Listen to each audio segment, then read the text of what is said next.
Hey everybody, I'm Jesse, and welcome to another edition of Gen X Thinks. And today I'm just going to talk about kind of the history of Gen X Thinks and how it started and how I started the podcast. It's a user-inspired edition. I think it was R. Snyder that requested this. I'm not 100% sure because I forgot to save the screenshot of the comment. I think it was R. Snyder, though. If it was someone else, I apologize. Please forgive me. Just my mind is all over the place sometimes. It's not old age. I've been like this since I was, 19. I got in trouble for it in the Army. my head in the clouds, and I'm always thinking about, barbarian swords and shit, plate mail armor or spaceships or whatever the hell I'm thinking about. But yeah, that's just how I am. But actually, I made up my mind that I wanted to do YouTube videos at one point, and I just thought it would be a cool thing to do, a cool hobby, maybe with luck and a little perseverance and dedication, possibly, a secondary income, or possibly the primary income, I thought that would be an awesome way to make a living. So I started a channel before this about tools and do-it-yourself stuff, and I'd be going out in my regular job doing my handyman stuff, and I'd make little videos about how to do certain things, apply caulking or, change out a faucet or whatever, different little things. And then I happened to run across an article online about Generation X and how, some of the, whatever you want to call them, the tropes or the things that all Gen Xers kind of have in common. And I was reading through the list of stuff, and I was like, damn, that's me. That I really related to everything they were saying about the latchkey kid and just running wild and free and staying out all day, without any parental supervision. And honestly, before that, I always looked back on those days with fondness, but I never really put two and two together and realized just how much freedom I had, okay? And how much freedom we had as a generation. I never really had time or gave it much thought until I read that article. And then in reading that article, I realized, because I've always, been proud to be Generation X, and I've always, loved Generation X nostalgia, and always, loved the freedom of our childhood and that age of arcades and stuff. I've always really missed that stuff. But I never realized that that was a Gen X wide thing. I didn't realize that you did too. I thought I was just kind of alone in that. So I decided that I would make another channel and make it about Generation X and just talk about all the stuff I used to love and all the stuff I used to do and all, nostalgia and stuff, and maybe some Gen Xers would like to join the conversation. And also make it about culture, about our culture, and how the culture is changing, and how our culture is being erased. So that was kind of the plan. And how I started was just with a phone. That's all I had, just a phone. And I didn't have a decent phone at the time, so a couple Christmases ago, I think I started almost exactly 2 years ago, or probably just before Thanksgiving. Well, this is November, so sometime this month will be exactly 2 years. I got a phone, and I couldn't buy one a really good one with up to date and with processing power and everything. I couldn't afford to buy one, just buy it cash or put it on a credit card or whatever. So I financed it, through T-Mobile, like $22 a month or whatever. So I got a brand new phone, the Pixel Pro XL or whatever, one of those that's the first time I've ever bought a brand new phone like that. Usually I get them remanufactured, or or a couple years out of date. But I got a tripod, and then the clippy thing that holds the phone, and just started with that.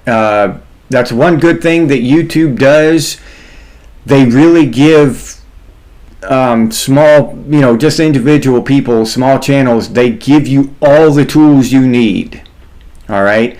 They've got this app on your phone. It's only for Android phones. Well, I don't know. Maybe it's for iOS too. I don't know. It's only for phones though. It's called YouTube Create, and it's just an entire video editing suite. And I got the phone, and I got that. You can record videos right on your phone, open them up in YouTube Create, and you do all kinds of cool stuff with them. Put like this little icon here. You could put that in there. You can't do this, the scrolling banner across here. You wouldn't be able to do something like that. But little icons and stuff, and little graphics that pop up. Maybe matter of fact, I'll put one here. I'll put one right here. All right. This is right here now what you can do with YouTube Create. Now, me here, while I'm recording it, this doesn't exist. I don't know what the hell I'm going to do. I'm just going to choose something while I'm editing the video, and it literally take me 3 seconds. But this is how easy it is to do something during the editing process with YouTube Create. All right. So that was just an example. So, and you can go back to my earlier videos at the very beginning of my channel, and those were made with my phone. All right. But as I was going along, once in a while I would have a video, the audio would glitch, right? Like right in the middle of my video. Now I've recorded the video. I'm working a full-time job. So I record the video in the morning and get home. So if I had time, I would edit it in the evening and upload it and let it sit overnight, because that's a good thing to do, is let your video sit for a few hours. So I like to let mine sit overnight, and that gives the algorithm time to fully process it. Okay, and then the algorithm will know who it wants to send the video out to. If you just upload it and make it public, the same minute you upload it, the algorithm hasn't had time to process it. Okay, so that's kind of detrimental. So you learn these little things while you're doing your channel as you go. So anyway, and then, but if I didn't have time, if I got home late and I had to just eat and shower and exhausted and go to bed, wake up the next morning early and edit my video beforehand, because I like to upload my videos in the morning. So I would try to edit it right early in the morning and then upload it and let it sit as long as I could before I made it live. Well, I'd start the editing process, and it would the audio would glitch, and then it would be out of sync and look like your mouth would be moving, and the words would be different. The sound, the audio would be off track, off sync, and it would look like a Chinese, dubbed movie, and with your mouth moving. You killed my brother. Prepare to die, like that kind of shit, And because of the way that your phone records the video, you cannot separate the audio and the video and get them back on sync. You know what I mean? You can't do that.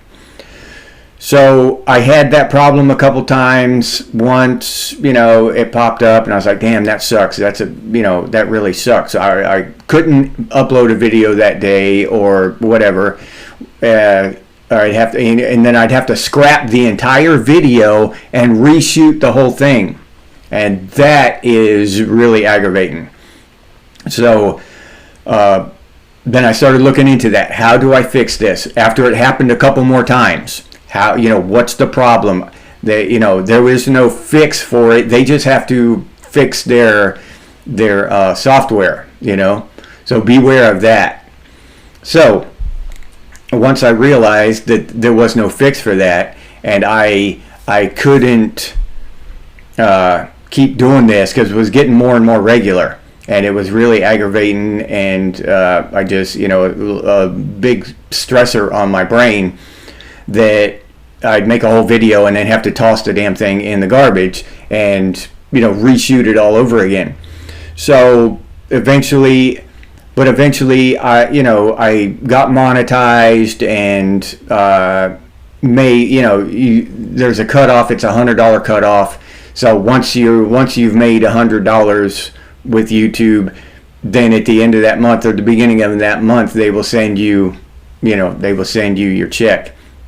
So I had made a few bucks, made the cutoff a couple times, and had the channel could, Gen X Stinks could buy a cheap little camera, you know what I'm saying? So I got a camera separate, and got a separate camera, and started recording video through a laptop. And then I got a program called what the hell's the name of this thing? Audacity. And that's what I use now. So now I use two different programs to record my videos, and a separate camera. I don't use my phone anymore except to edit. I still use it to edit because it's just awesome. I can't find a video editor that is so convenient and awesome that beats YouTube Create for making YouTube videos. You know, it's just completely streamlined with YouTube. They made it, so it's just awesome.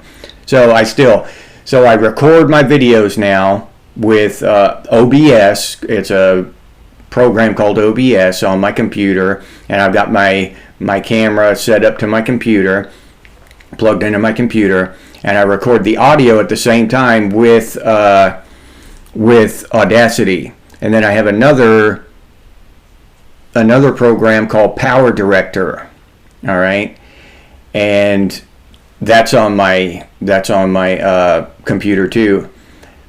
So I record them, then I put the audio and the video separately in Power Director, and then I sync them, right? So I can visually look at it and make sure that it's perfectly synced. And then I trim it on both ends and make it, wherever I want it to end. And then I just export a video, export the video from there. And you can, Power Director is awesome. You can add stuff in there, and that's how I make my intro video, where it says, where it on my live streams, where it says it'll be the thumbnail of the video, and then it does a kind of a fade into the Gen X Stinks rolling across there, and the Gen X Stinks, my which one is it here? I get confused. Here, my little Gen X Stinks symbol is on there, and the Gen X Stinks rolls across the text. That all was done in Power Director. So that's a pretty cool one too. It's just not as fluid and simple and easy as YouTube creates for editing the whole video. So and you can just do that on your phone, sitting there on your chair, and just edit your video right there. You don't have to get up and sit down in front of the computer and turn everything on and hit all the buttons and everything. It's just, YouTube creates just simply shit. So I sync up the audio and video in Power Director, export it to a thumb drive, which I got a thumb drive. I did some shopping, and if y'all want to know any brands or anything, let me know in the comments. I can send you links to the specific item that I purchased. So I found a thumb drive, right? Or actually, it's not a thumb drive. It's an external, hard drive or whatever, the little external SSD. But I specifically needed one that would plug into and just operate with Windows, okay? Because that's what I have, a Windows laptop, and that's all it does is my my recording videos and stuff. I don't Google shit on it or anything. It's all I do is record videos on it, and that's it. Now my regular computer that I use, I have Linux on it. You know what I mean? But most of the stuff, hardware manufacturers haven't caught up, and it just takes a lot more to get your stuff working on a Linux computer because of the software involved, the drivers and stuff. So I just have a Windows. Now, when I get time one day, I want to bring my Linux box in here and run everything off of Linux, but that's for the future. So I wanted an SSD, external SSD that would play nice with Windows. Okay, so I can just drag and drop shit over on it, and play nice with Android. Just plug it in an Android phone and drag and drop shit without, having to reformat the whole damn thing to it, and getting errors and shit. And I found one. They're not easy to find now, surprisingly. That shit just isn't compatible with all kinds of stuff. You know what I mean? You plug in an SSD that's compatible with Windows. You plug that thing into an iPhone, and you're not even gonna be able to look on it. So that was the problem that I faced there. But I found one, so now I plug my SSD into my Windows laptop, just drag my synced video file onto that, and then unplug it, take it over to my phone, plug it in my phone, throw it into my phone, and then I import it into YouTube Create. And that's where I do the final editing. Like if I get a mind blank and I just sit here looking at the ceiling for 3 minutes, trying to think of a simple word, I can edit that out and just, and smoothly. If you go back on my older videos, I didn't even realize you could kind of, what do they call it? You could soften that edit. Like if you edit out a chunk of just blank empty time in your video, in YouTube Create you can soften that, right? So it just kind of melds together. Now YouTube Create would do it, earlier in my YouTube career here. I just didn't know it could. And it would just jerk. I would just edit that time out, and it would just do a sudden jerk. My old videos are completely amateurish. Not that these new ones are totally professional, but my older ones are way amateur level shit. Yeah. But luckily, I'm talking to Gen Xers who can look past that kind of shit a little bit, and forgive me and have some forbearance, a little bit of patience with my dumb ass when it comes to that kind of stuff. I'm not, by any means a computer illiterate or anything like that, but sometimes obvious things might just escape me, when I think it was Vintage, honestly, mentioned it to me. He's like, man, you could do something to soften those those sudden jerks, or kind of, it's cool. What he was completely cool about it. But yeah, and I thought about it. I was like, damn, okay, yeah, maybe I need to to tinker around in YouTube Create and see if I can soften that up. And it was so simple. The solution was so simple. I kicked myself in the ass for not doing it the whole time. But yeah, so I started from very, very humble beginnings. And when I first started making YouTube videos, I made them all, portrait, up and down, vertical. I made them all up and down, just like you would hold your phone. So I thought people would watch it on their phones. And then somebody watching it asked me, hey man, can you turn your phone sideways for us and make them, portrait horizontal? That would be cool. I was like, yeah, well, yeah, I guess so. I'm thinking in my head, yeah.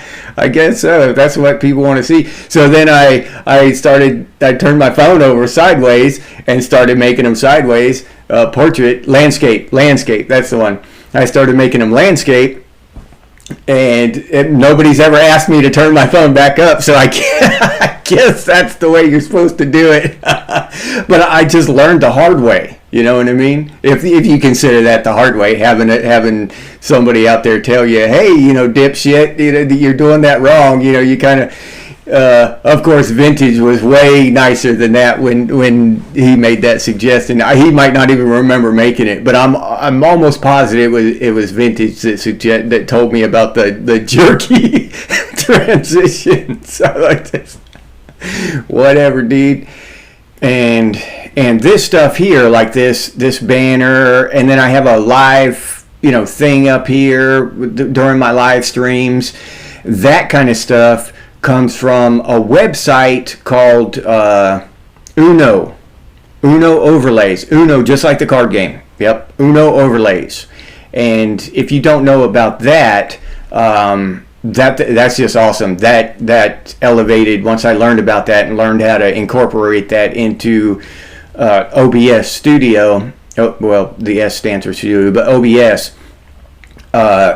They just kind of elevated shit. I was able to do the members banner here and different things. That's pretty cool. And then there's all kinds of cool stuff that you can do with this. And I've only brushed the surface. I just don't working full time trying to make a living. You don't have a lot of time to devote to this kind of stuff. So at this level here, this is all the time I've been able to devote, to get it to this level. I started out in a room, just an empty room. We called it the shop, even though it's not really a shop. It's just an empty room, a storage room we have. So I cleaned out, kind of moved stuff around, and built myself a kind of a desk, a table platform, and through a table, tablecloth over it, and just kind of made myself a little studio there.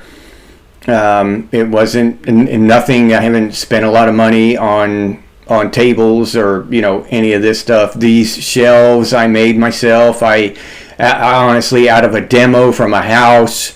They were actually a Murphy bed. The guy wanted me to rip it out, and it was really good quality wood. So instead of throwing it in the landfill, I just brought it home and figured I'd use it one day. And that was like a year ago, and I ended up using it to make these shelves. So, and this is, I moved over here. This is closer to the router, number one, the Wi-Fi router, this room here.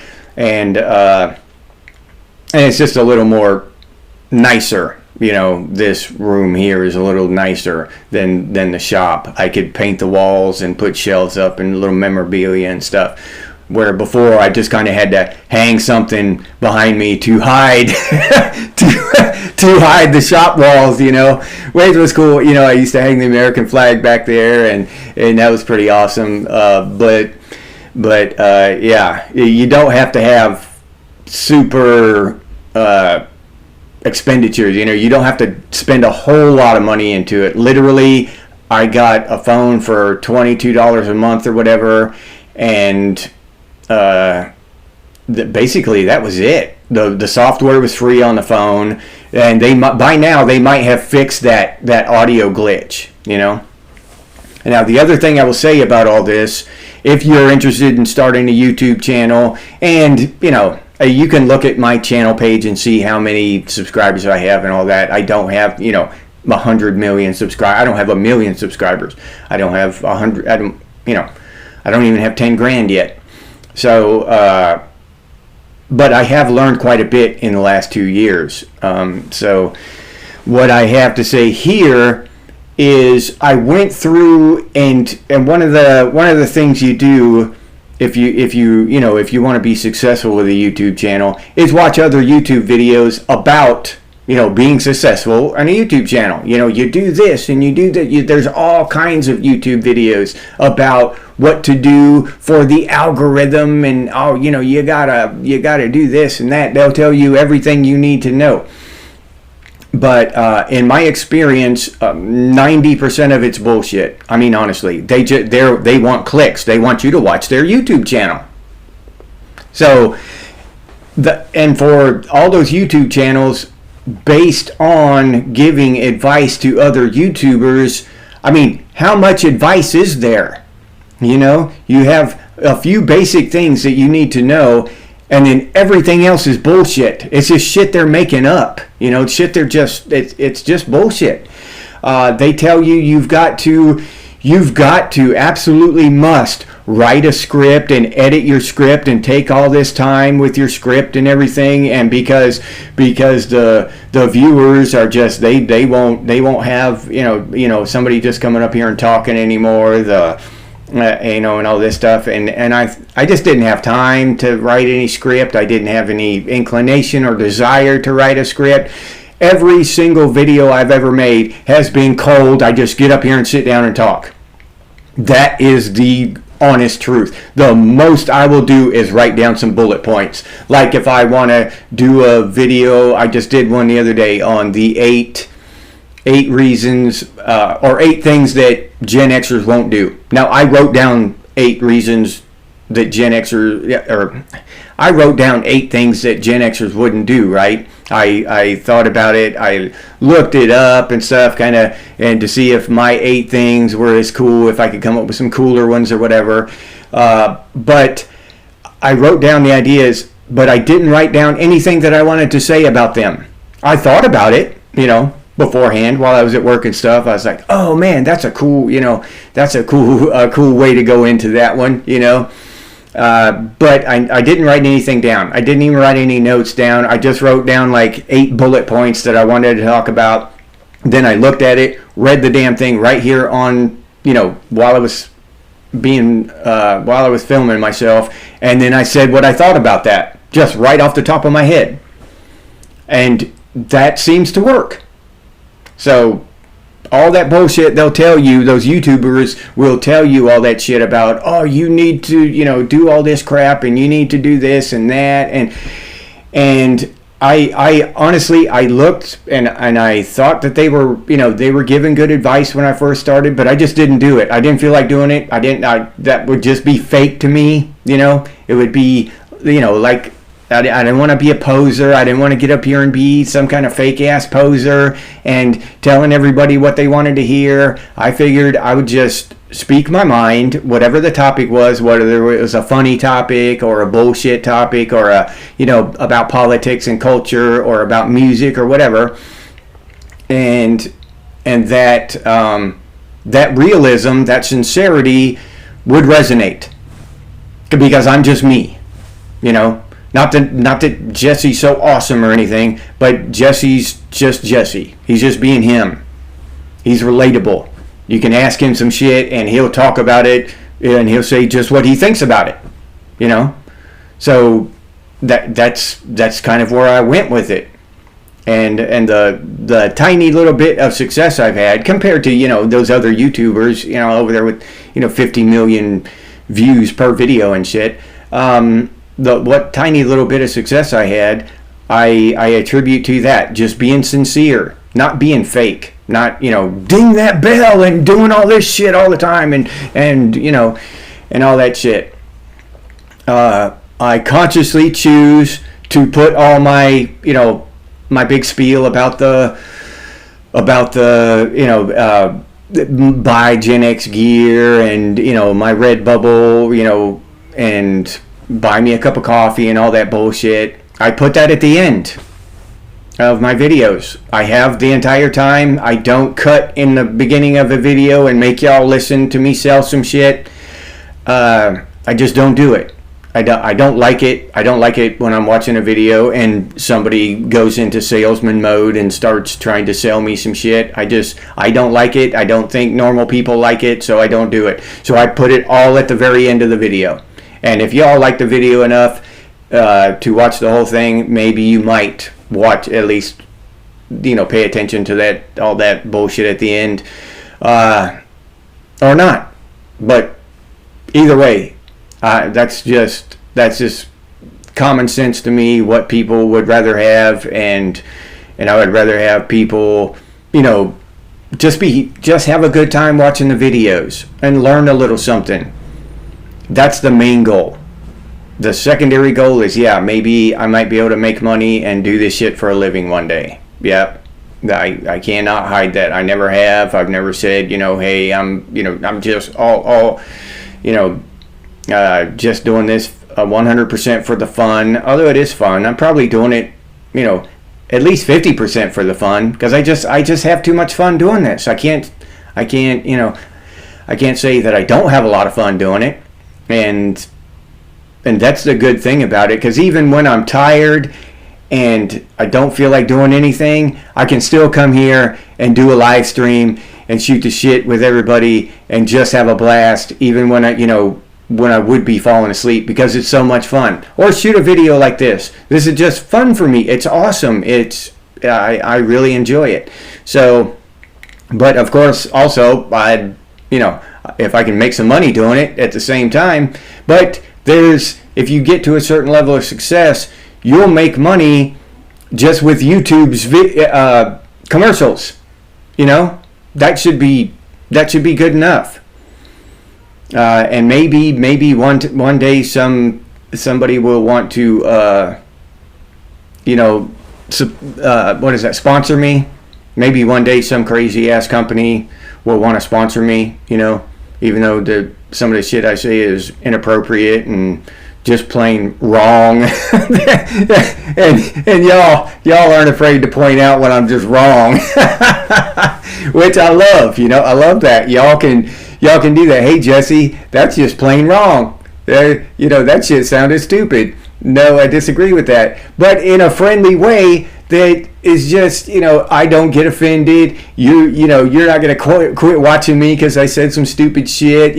Gen X thinks is bullshit. He said one stupid thing. Well, I mean, come on. Everybody says one stupid thing once in a while. You know what I'm saying? So, yeah. But just beware. Beware of all those YouTubers who will give you advice.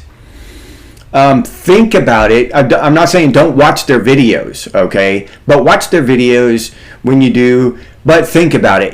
Does that really make sense? Question everything. Gen X thinks, question everything. Does that make sense? Is this what this dude is saying? And the other thing I'd say is just forget about the algorithm.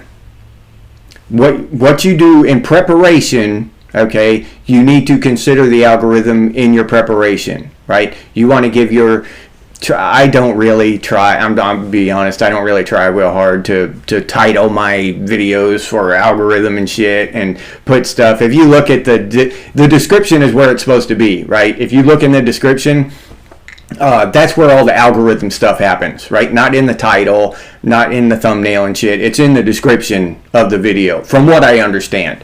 And I'll have, my description will be that long. Gen X thinks about eight things Gen X won't do, and that's it. That's my whole description, most of the time, because I don't want to focus a whole lot on that algorithm. Okay, now you can, and you'll see that you'll spend hours writing a paragraph for your description and put all the keywords in there and shit, and you'll post your video and you'll just know that's the one. The algorithm can't. That's just that's like a big shiny lure for the bass. The algorithm's the bass, and you just threw a big shiny lure, right? He's got to hit that, right? And so you'll cast that out into the algorithm, and nothing. That video won't do shit. So you're like, well, screw that. I'm not, I don't know. Maybe it might help you. It hasn't helped me one bit, not even a little bit. So I don't even pay attention to it. Once the video is posted, just don't even worry about the algorithm. The video is going to do what it wants to do. My video with the most views happened early, okay, And it still happened early, I mean, very early, like over a year ago, a year and a half ago, I published that video. And today, it is still like in the top 5 most watched videos every month of mine. So that tells you that number one, it can take a while. Like, I published that video and then it didn't really start getting any views for a month, or something like that, 6 weeks maybe, and then it just took off, and it's been getting views steadily since. So I've got about 3 videos, I think, that are creeping up on 100,000 views, and all of those videos have legs that they're still watched. They're all in like my top 5 of videos watched. You know, if I look at last month, October, if I look, you know, what are my top 5 videos that were watched that month, those 3 will be in it. It won't be all my new videos, you know. So now my new videos will be in there, but they'll be below those, you know, those 3. So that's kind of a crazy thing. You know, you'd think that your new video would be the hottest one, and that would be the one that was your most viewed video for that week or whatever, and it's just not true. I've got a video that a year and a half old that is in my top 5 every single month, and has been since I posted it. Well, you know, a month after I posted it. And I looked at the algorithm for that, or the analytics for that video, and somebody who must have had some big following on some website somewhere or something, just posted a link to that video. They watched it, they liked the video, and they shared it with whoever, you know, their audience was, and their audience started coming over to YouTube and watching it, and then that picked up, and the YouTube algorithm picked that shit up, and then the YouTube algorithm started sending it out, and then it kind of snowballed from there. So yeah, I mean, that kind of stuff happens. But also, from my experience posting shit to like Facebook, I used to post to Facebook once in a while, X and all that shit. All that stuff is just a waste of time. You're wasting your time and energy, unless you have a friend with a big audience and you can, you know, have them post it. But that's just a waste of time. That kind of stuff is just, you'll do it for a couple months, you know, and you'll think one of the, you know, and that it's just do YouTube, you know. Even I tried to do Rumble. I attempt to post to Rumble, you know, at the same time I do YouTube once in a while, but it's a waste of time, honestly. Maybe you might get lucky and catch on over there, or maybe I'm just unlucky on Rumble. But I've got like, I don't know, right over 100 subscribers on Rumble, and 99 of them are just scammers. You know, they're just spammers trying to get me to give them money for helping boost me in the Rumble algorithm. They're not even actual people who are watching the shit. So yeah, I don't really waste my time a whole lot on Rumble or any of those other platforms. I just straight YouTube now. I've learned where to devote. You know, once you waste time with all that other bullshit, and you kind of pare it down and streamline it, and you know, I just focus on YouTube now. All that other crap is just wasting my time. All right, so yeah. If you are interested in like what brand of thing I have, I'm not an affiliate or anything like that. I'm not going to make any money off any links or anything. Honestly, I just, you know, I'm just not. I don't have time for any of that shit. If you know, I'll say my thing here pretty quick. If you want to support the channel, you can go do it that way. But just for educational purposes and to ease your journey into YouTubing, I will send you the links to the specific brands of camera, my microphone. I got a really good microphone at a very good price. I got it on sale, and it's kick-ass. I love it. I can send you the links to the cameras I bought. They're really solid cameras at an affordable price. I'm not rich. I don't have a $5,000 camera, $10,000 camera. I got a $120 camera, but it's awesome. It works just as well as a $10,000 camera, as far as I can tell. My mic works just as well as a $10,000 mic, as far as I can tell. So most of the problems I have are in software. So if you're interested in any of this stuff, let me know. I will put the links down for you in the comments, so you can go look right at the camera that I'm shooting with right now, and right at the mic that I'm talking in right now. Another cool thing is the Stream Deck. If you can catch one of those on sale, that's a good investment, and you can look that up. Just any of that stuff. If you're interested in any of that stuff, drop it in the comments, and I'll hook you up with the link, dude. I'll hook you up if you're interested in YouTube, and I'll do all I can to support you and help you along your journey. All right. But yeah, mostly, dude, just use common sense, and people, they're gonna relate to common sense and authenticity more than that bullshit. If you're interested in quick clicks and shit, then you might want to do shorts. Invest your time in shorts or TikTok or some shit like that. If you're gonna do a channel on a certain thing, a big channel like mine, well, not big as in a big format like this, this screen, big in that way.